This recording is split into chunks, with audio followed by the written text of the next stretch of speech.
तृतीय स्कंध द्वाविंश अध्याय। देवहूति के साथ कर्दम प्रजापति का विवाह। श्री मैत्रेय जी कहते हैं, विदुर जी, इस प्रकार जब कर्दम जी ने मनु जी के संपूर्ण गुणों और कर्मों की श्रेष्ठता का वर्णन किया तो उन्होंने उन निवृत्तिप्रयण मुनि से कुछ सकुचाकर कहा। मनु जी ने कहा, मुने, वेदमूर्ति भगवान ब्रह्मा ने अपने वेदमय विग्रह की रक्षा के लिए तप, विद्या और योग से संपन्न तथा विषयों में अनासक्त आप ब्राह्मणों को अपने मुख से प्रकट किया है और फिर उन सहस्र चरणों वाले विराट पुरुष ने आप लोगों की रक्षा के लिए ही अपनी सहस्रों भुजाओं से हम क्षत्रियों को उत्पन्न किया है।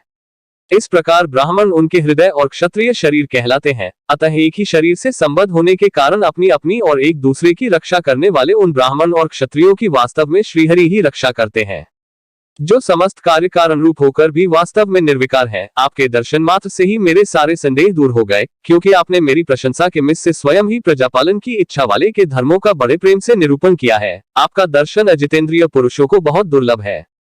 मेरा बड़ा भाग्य है जो मुझे आपका दर्शन हुआ और मैं आपके चरणों की मंगलमयी रज अपने सिर पर चढ़ा सका। मेरे भाग्योदय से ही आपने मुझे राजधर्मों की शिक्षा देकर मुझ पर महान अनुग्रह किया है और मैंने भी शुभ प्रारब्ध का उदय होने से ही आपकी पवित्र वाणी कान खोलकर सुनी है। मुने, इस कन्या के स्नेहवश मेरा चित्त बहुत चिंताग्रस्त हो रहा है, अतः मुझ दीन की यह प्रार्थना आप कृपा पूर्वक सुने। यह मेरी कन्या जो प्रियव्रत और उत्तानपाद की बहन है, अवस्था, शील और गुण आदि में अपने योग्य पति को पाने की इच्छा रखती है। जब से नारद जी के मुख से आपके शील, विद्या, रूप, आयु और गुणों का वर्णन सुना है, तभी से यह आपको अपना पति बनाने का निश्चय कर चुकी है। द्विजवर, मैं बड़ी श्रद्धा से आपको यह कन्या समर्पित करता हूँ, आप इसे स्वीकार कीजिए। यह गृहस्थोचित कार्यों के लिए सब प्रकार आपके योग्य है। जो भोग स्वतः प्राप्त हो जाए उसकी अवहेलना करना विरक्त पुरुष को भी उचित नहीं है।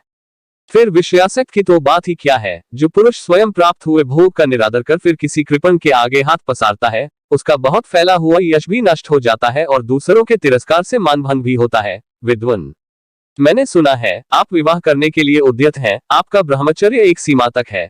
आप निष्ठित ब्रह्मचारी तो हैं नहीं, इसलिए अब आप इस कन्या को स्वीकार कीजिए। मैं इसे आपको अर्पित करता हूँ। श्री कर्दम मुनि ने कहा, ठीक है, मैं विवाह करना चाहता हूँ और आपकी कन्या का अभी किसी से साथ वाग्दान नहीं हुआ है, इसलिए हम दोनों का सर्वश्रेष्ठ ब्राह्मा विधि से विवाह होना उचित ही होगा। राजन, वेदोक्त विवाह विधि में प्रसिद्ध जो गर्भनामी ते इत्यादि मंत्रों में बताया हुआ काम संतानोत्पादन रूप मनोरथ है, वह आपकी इस कन्या के साथ हमारा संबंध होने से सफल होगा। भला जो अपनी अनकौंती से आभूषण आदि की शोभा को भी तिरस्कृत कर रही है, आपकी उस कन्या का कौन आदर न करेगा।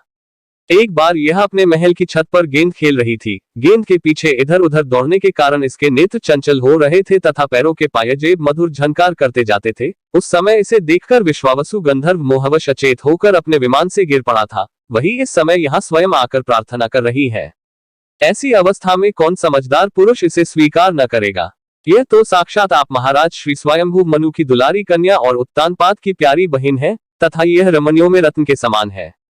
जिन लोगों ने कभी श्री लक्ष्मी जी के चरणों की उपासना नहीं की है, उन्हें तो इसका दर्शन भी नहीं हो सकता। अतः मैं आपकी इस साध्वी कन्या को अवश्य स्वीकार करूंगा, किंतु एक शर्त के साथ। जब तक इसके संतान न हो जाएगी तब तक मैं गृहस्थ धर्मानुसार इसके साथ रहूंगा। उसके बाद भगवान के बताए हुए संन्यास प्रधान हिंसा रहित शम दामादी धर्मों को ही अधिक महत्व दूंगा, जिनसे इस विचित्र जगत की उत्पत्ति हुई है, जिनमें यह लीन हो जाता है और जिनके आश्रय से यह स्थित है। मुझे तो वे प्रजापतियों के भी पति भगवान श्री अनंत ही सबसे अधिक मान्य है।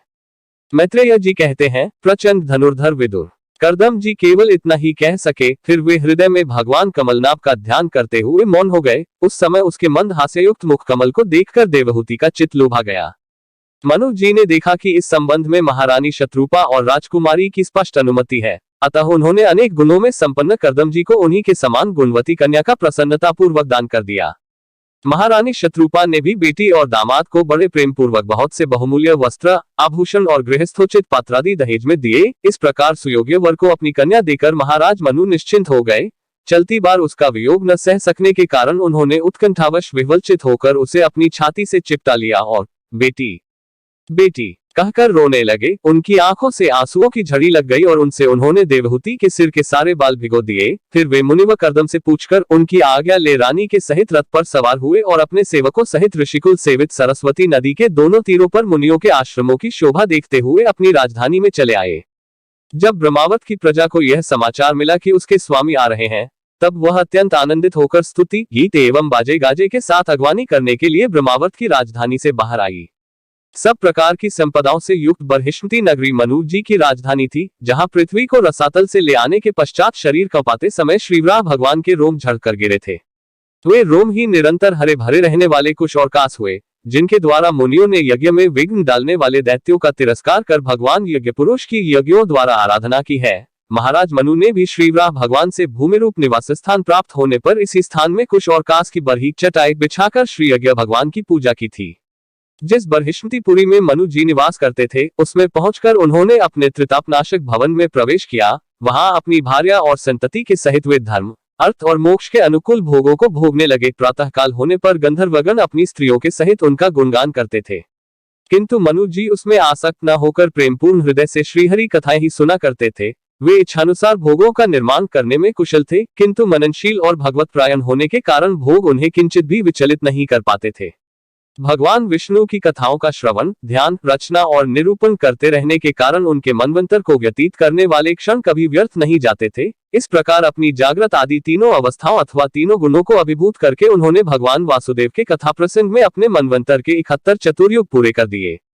व्यासनंदन विदुर जी। जो पुरुष श्रीहरि के आश्रित रहता है उसे शारीरिक, मानसिक, दैविक, मानुषिक अथवा भौतिक दैहिक किस प्रकार कष्ट पहुंचा सकते हैं। मनु जी निरंतर समस्त प्राणियों के हित में लगे रहते थे। मुनियों के पूछने पर उन्होंने मनुष्यों के तथा समस्त वर्ण और आश्रमों के अनेक प्रकार के मंगलमय धर्मों का भी वर्णन किया, जो मनु संहिता के रूप में अब भी उपलब्ध है। जगत के सर्वप्रथम सम्राट महाराज मनु वास्तव में कीर्तन के योग्य थे। यह मैंने उनके अद्भुत चरित्र का वर्णन किया। अब उनकी कन्या देवहूति का प्रभाव सुनो।